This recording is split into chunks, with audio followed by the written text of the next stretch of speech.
अस्सलाम वालेकुम। लाइट यानी रोशनी के बगैर हम मुख्तलिफ़ चीज़ों को नहीं देख पाते।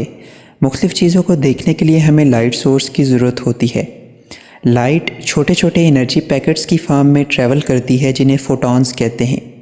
जब लाइट मुख्तलिफ़ ऑब्जेक्ट्स पर पड़ती है तो उस लाइट में से कुछ लाइट रिफ़्लेक्ट होने के बाद हमारी आँखों के अंदर मौजूद मुख्तलिफ़ ट्रांसपेरेंट टिश्यूज़ यानी मुख्तलिफ़ शफाफ टिश्यूज़ से गुज़रती है। सबसे पहले किसी भी ऑब्जेक्ट से रिफ़्लेक्ट होने वाली लाइट कॉर्निया से गुज़रती है। कॉर्निया जो कि आयरिस के सामने एक शफाफ लेयर होती है। कॉर्निया के बाद लाइट रेस एक्वस ह्यूमर से गुज़रती हैं। एक्वस ह्यूमर एक शफाफ फ्लूइड है जो कॉर्निया और आयरिस के दरमियान मौजूद होता है। एक्वस ह्यूमर के बाद लाइट रेस प्यूपल से गुज़रती हैं।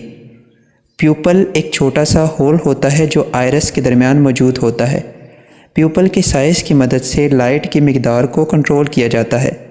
ब्राइट लाइट यानी तेज़ रोशनी में प्यूपल कॉन्स्ट्रिक्ट यानी छोटा हो जाता है और डिम लाइट यानी कम रोशनी में प्यूपल डायलेट यानी बड़ा हो जाता है।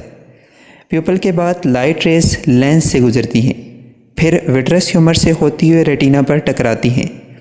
विट्रस ह्यूमर भी एक फ्लूइड होता है जो लेंस और रेटिना के दरमियान मौजूद है। लाइट रेज विट्रस ह्यूमर के बाद रेटिना पर पड़ती हैं।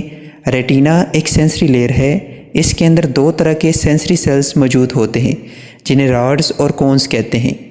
जब लाइट रेज इन सेल्स के ऊपर पड़ती हैं तो इनके अंदर मौजूद पिगमेंट्स यानी केमिकल्स टूटते हैं जिनसे इलेक्ट्रिकल इम्पल्स यानी सिग्नल जनरेट होता है जो ब्रेन के ऑक्सीपिटल लोब की तरफ जाता है जिससे हम मुख्तलिफ ऑब्जेक्ट्स को देख पाते हैं।